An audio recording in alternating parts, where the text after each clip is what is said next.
Amerora bwebeda Utulipo ame Amerora bwebeda Oro Awafori bwebeda Jokba Kufu mabu ine Owewe Akwano komi swakuru Labuge Awaraye wakwano Akwano Welo kubiasi Ojabote duwa yuruna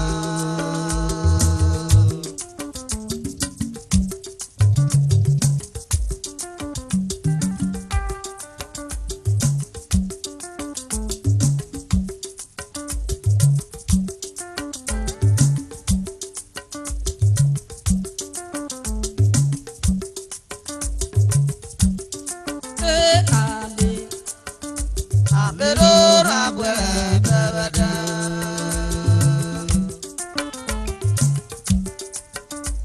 Utulipo ame Amenarora bwebeda Oro Awafori bwebeda Jokba Kufu mabu ine Owewe Akwano komi swakuru Labuge Awaraye wakwano Akwano Welo kubiasi Ojabote duwa yuruna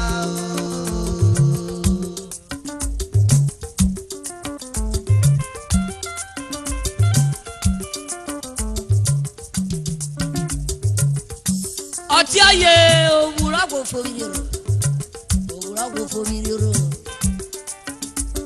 òwúrọ̀ kò fòmìnirò agbára mẹ́ yẹrẹ kó tọrọ gbogbo a òwúrọ̀ kò fòmìnirò kó tọrọ rò ìdájà bí Nàìjíríà àsàràpọ̀ fàbà òwúrọ̀ kò fòmìnirò.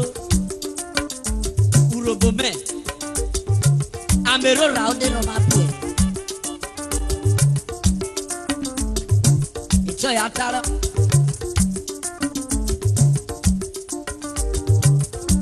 Amerora bue yo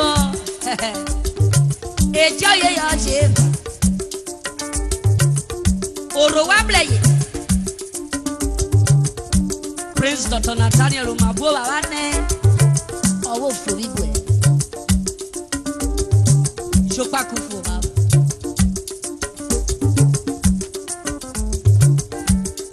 Eja bari koko mlo na buge koko nyoburo wo fomiri oro sele de do foma Kufu ma yoro we Mr. John Agwalitefe and Mrs. Comfort Agwalitefe a London-based Etekwele Wado ogene bi okura ogene pa wa penu Wow, they're telling me you're to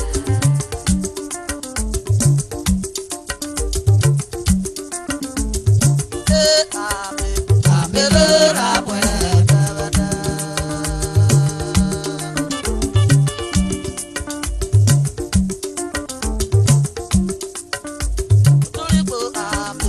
Amerora bwebeda Oro Awafori bwebeda Jokba Kufu mabu ine Owewe Akwano komi swakuru Labuge Awaraye wakwano Welo kubiasi Ojabote duwa yuruna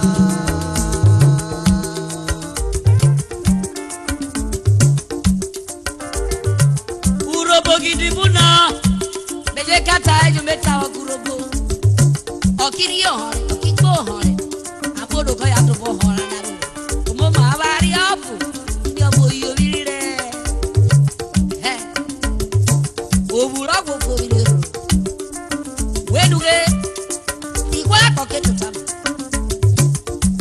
Ale debi o go birire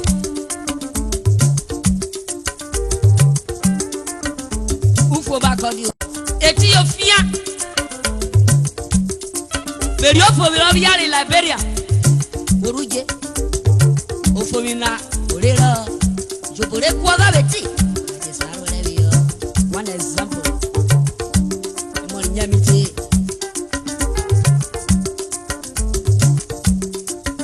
Eje gbogbo yowu o, sele de du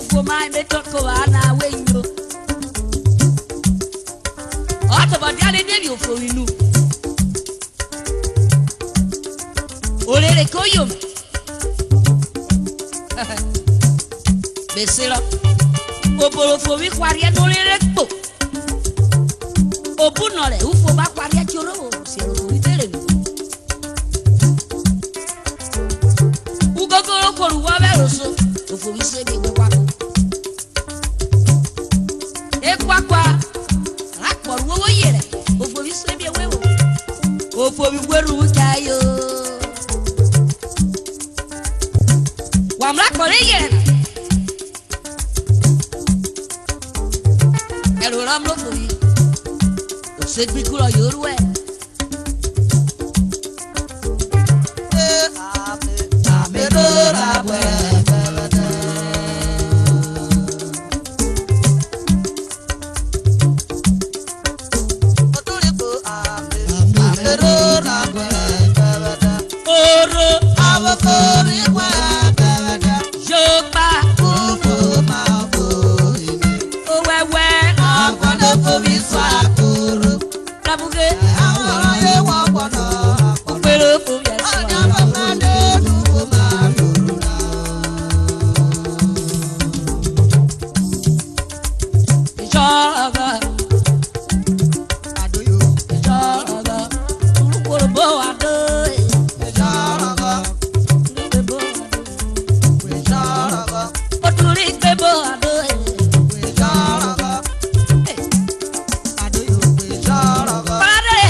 Comrade Samuel Aminokwe, Vice President.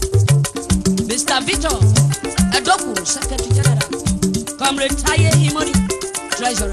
Comrade Monday Ekuriasi. Tutawado Kajawa Kemi Oshaseme. Wable.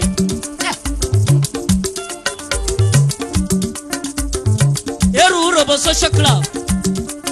Ugele Bakara. Aikuro Kuberwe. Wado Kajawa Kemi Oshaseme.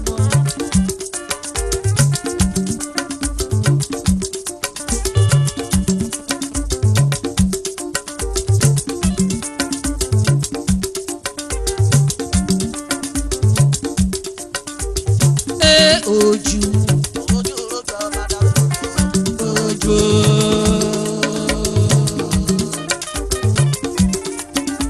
Rameti Oju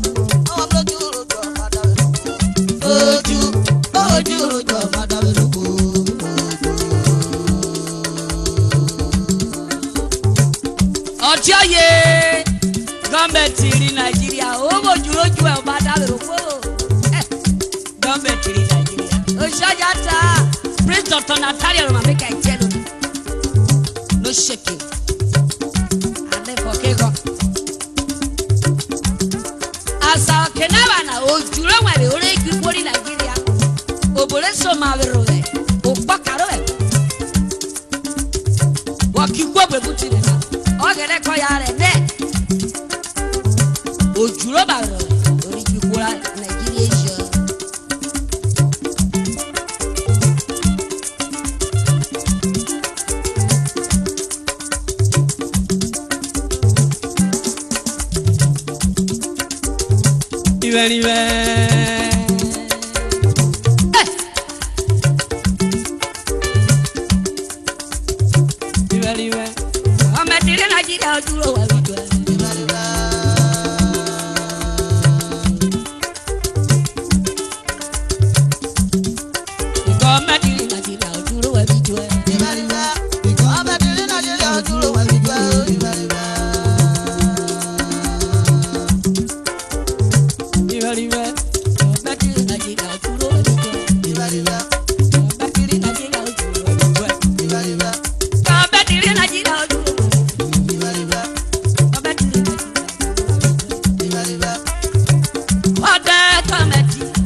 Riva, Akero Sawabu, Riva,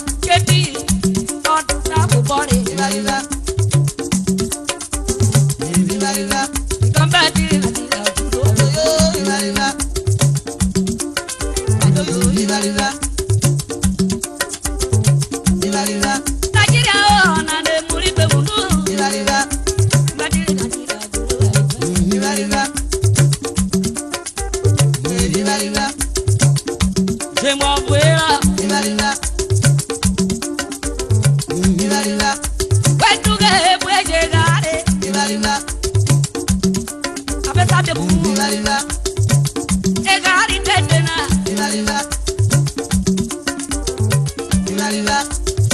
Get your day, you are. Hey,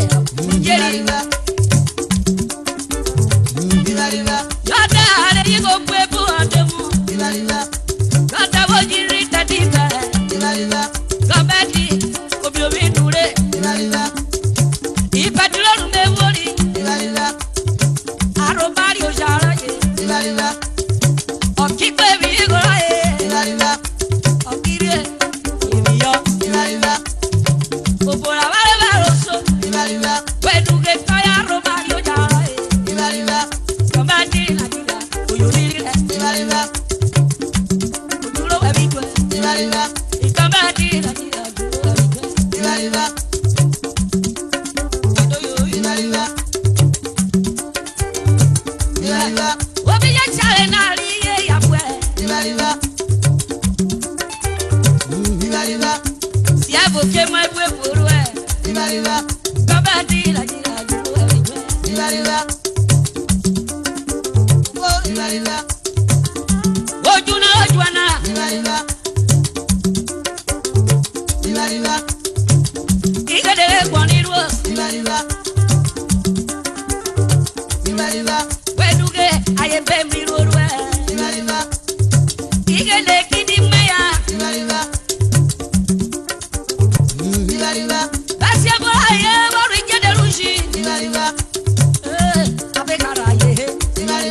MD Williams and Son Nigeria Company, Africa. Current President, Africa Association. Williams. What they call them, I'm also there. Africa and virus. Contact William and Sons Nigeria Company, Africa based. Oje tu webi yo, ege le lori ako. Eksekwele. Ade yelo me wa. Raye Madam Christiana Ogoloshe.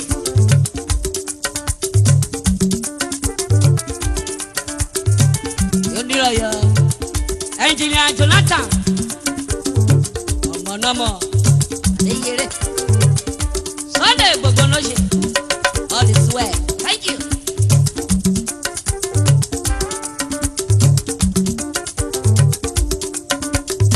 Ukolo. Christmas ye kiruwe na magro ya bueruo.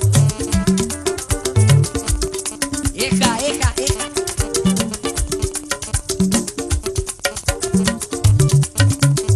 Okidezi you be over in the walk and no look at it. We thank the Lord.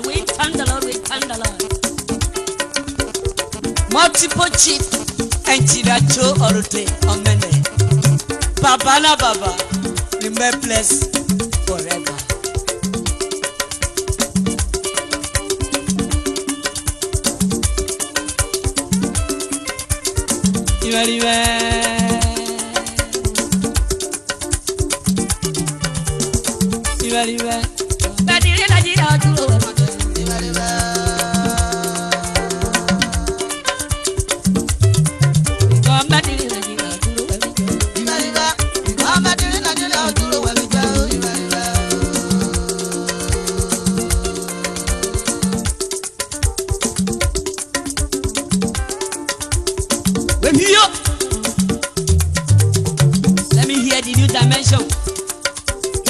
babo bali tulimi ono ani Natalia bi ko isoroku me wa baye urobodu mi sino but I know my real fans my customer I to bogogo unless mi only the customer me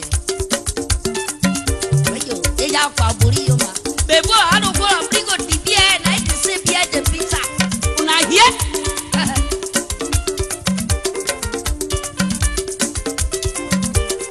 imoto megwa di studio na akwoluro boluro ojo yibo ina la mi osun na every studio na akwoluro boluro ojo yibo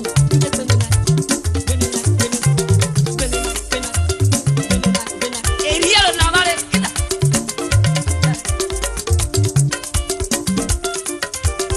onyo pa urie ani bolo oyo bi customer men ege both home and abroad eleji customer men oyo ko baba ipeje ji okore